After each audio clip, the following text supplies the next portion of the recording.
जय हिंद। स्वागत है आपके गुप्ता एग्जाम यूट्यूब चैनल पर। आज की क्लास में हम देखेंगे अरविंद घोष के जीवन से संबंधित महत्वपूर्ण तथ्यों को। जीवन परिचय। अरविंद घोष का जीवन परिचय। अरविंद घोष का जन्म 15 अगस्त 1872 को कलकत्ता में हुआ। वे लगभग 13 वर्ष इंग्लैंड में रहे और वहीं ICS बनने की तैयारी की और ICS लिखित परीक्षा पास की, किंतु घुड़सवारी में असफल होने के कारण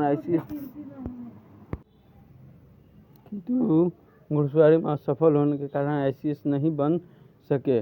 कैम्ब्रिज विश्वविद्यालय में उन्होंने भारतीय राजनीति का अध्ययन किया तथा सन 1893 में भारत लौट आए। उनके जीवन को मुख्यतः दो भागों में बांटा गया: उग्र राष्ट्रवादी और आमूल परिवर्तनवादी। उनके जीवन के प्रथम चरण में वे एक क्रांतिकारी थे, जिसमें उन्होंने कांग्रेस अर्थात उदारवादियों को कमजोर कहा। उनके अनुसार वे याचिकाओं तथा प्रार्थना पत्रों के बलबूते देश की आज़ादी का सपना सजा रहे थे। इस चरण में उन्होंने उदारवादियों तथा कांग्रेस की भरपूर आलोचना की और इस विषय में उन्होंने न्यू लैंप ऑफ ओल्ड्स जैसे लेख प्रकाशित किए। उनके जीवन का दूसरे चरण का प्रारंभ तब हुआ जब उन्हें और उनके भाई वीरेंद्र को मानिकटोला बम हत्याकांड में फंसाकर तथा राजद्रोह के आरोप में गिरफ्तार कर लिया गया। उनके बड़े भाई को फांसी की सजा दी गई। उसी समय जेल में रहकर उन्होंने आत्म अध्ययन किया तथा अपने जीवन में अध्यात्म को अपनाया। पांडिचेरी में रहते हुए उन्होंने आरोविल नामक आश्रम की स्थापना की। 5 सितंबर 1950 को उनका देहांत हो गया। अरविंद घोष के राजनीतिक विचार।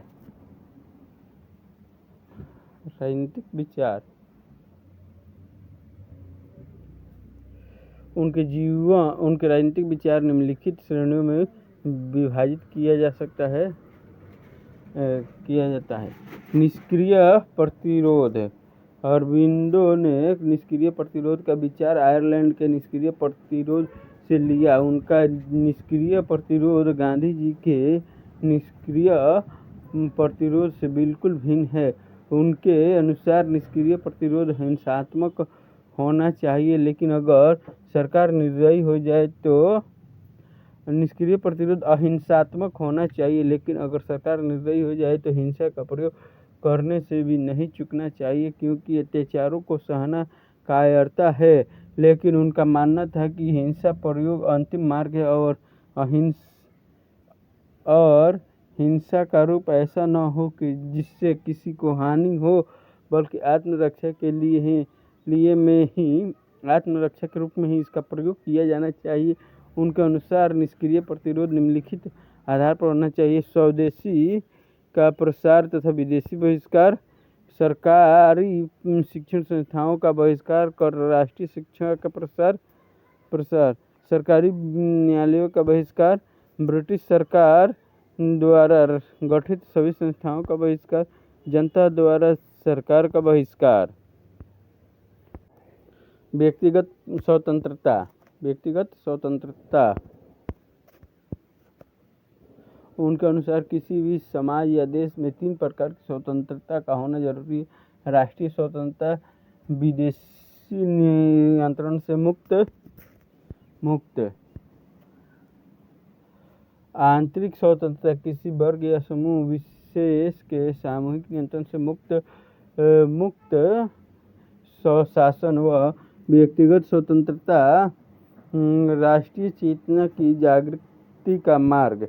उनके अनुसार व्यक्तिगत स्वतंत्रता सभी प्रकार के स्वतंत्रता की पूर्व शर्त है, लेकिन विदेशी शासन की मौजूदगी में इसे प्राप्त नहीं किया जा सकता, और चूंकि व्यक्तिगत स्वतंत्रता से ही व्यक्ति में राष्ट्रीय चेतना का विकास होता है, इसलिए इसके बिना अन्य दोनों स्वतंत्रताओं को भी प्राप्त नहीं किया जा सकता है। अधिकार। अरविंदो घोष ने 3 प्रकार के अधिकारों का समर्थन किया है: स्वतंत्र प्रेस, अभिव्यक्ति की स्वतंत्रता, हर व्यक्ति को अभिव्यक्ति का अधिकार अधिकार प्राप्त होना जरूरी है, क्योंकि कोई भी विचार व्यक्त होकर मूर्त रूप धारण करता है तथा किसी भी संस्था, शासन या सरकार को चलाने में विचार ही महत्वपूर्ण भूमिका निभाता है। स्वतंत्र प्रेस विचारों का प्रसार जन जन तक करता है।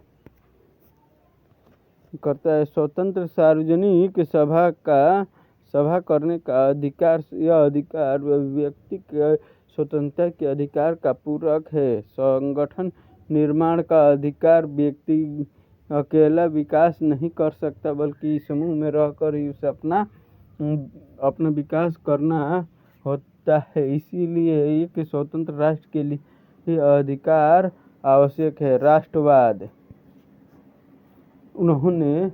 अरबिंदो घोष ने राष्ट्रवाद को अध्यात्मक तथा मानवता से जोड़ा है। अरबिंदो को उस समय का सबसे सफल राष्ट्रवादी भी कहा जाता है, क्योंकि उन्होंने उदारवादियों की आलोचना कर अपने क्रांतिकारी राष्ट्रवाद के द्वारा देश भर में एक नए उत्साह को उत्पन्न किया।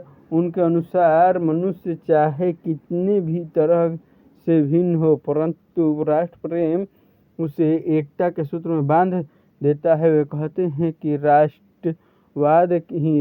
राष्ट्रवाद ही राष्ट्र की दैवीय एकता है। उनके राष्ट्रवादी विचार उनके लेख वंदे मातरम में मिलते हैं। मानव एकता अथवा विश्व एकता। वे सर्वधर्म सम्मान व एकता में विश्वास करते थे तथा विश्व संघर्ष निर्माण समर्थन करते थे। उनके अनुसार मानव एकता प्रकृति की देन है, तभी तो मनुष्य निरंतर सामाजिक संस्थाओं का विकास करके एकता के सूत्र में बंधा रहा है, जैसे परिवार, कबीला और राज्य।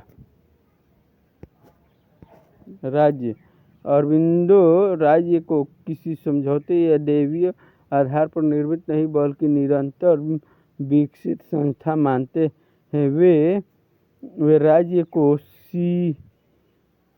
सीमित शक्तियों देने की बात करते हैं। उनके अनुसार राज्य को केवल बाधाओं, अन्यायों को रोकने का काम करना चाहिए। उनके अनुसार राज्य मनुष्य के संपूर्ण विकास का साधन नहीं है।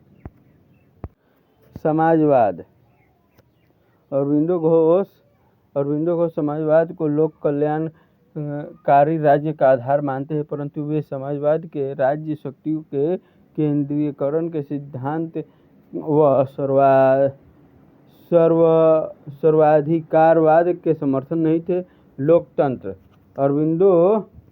अरबिंदो घोष ने प्रतिनिधि लोकतंत्र की आलोचना की है। उनका मानना है कि इसमें जनता के शासन के नाम पर कुछ कुलीन और धनी व्यक्तियों का ही शासन होता है तथा यहाँ जनता का राजनीतिक व आर्थिक विकास तो प्राप्त होते हैं, परंतु व्यक्तिगत अधिकार प्राप्त नहीं होते। उनके अनुसार इस लोकतंत्र में केंद्रीयकरण का बोलबाला है, परंतु विकेंद्रीकरण द्वारा इसके सभी दोषों को खत्म किया जा सकता है।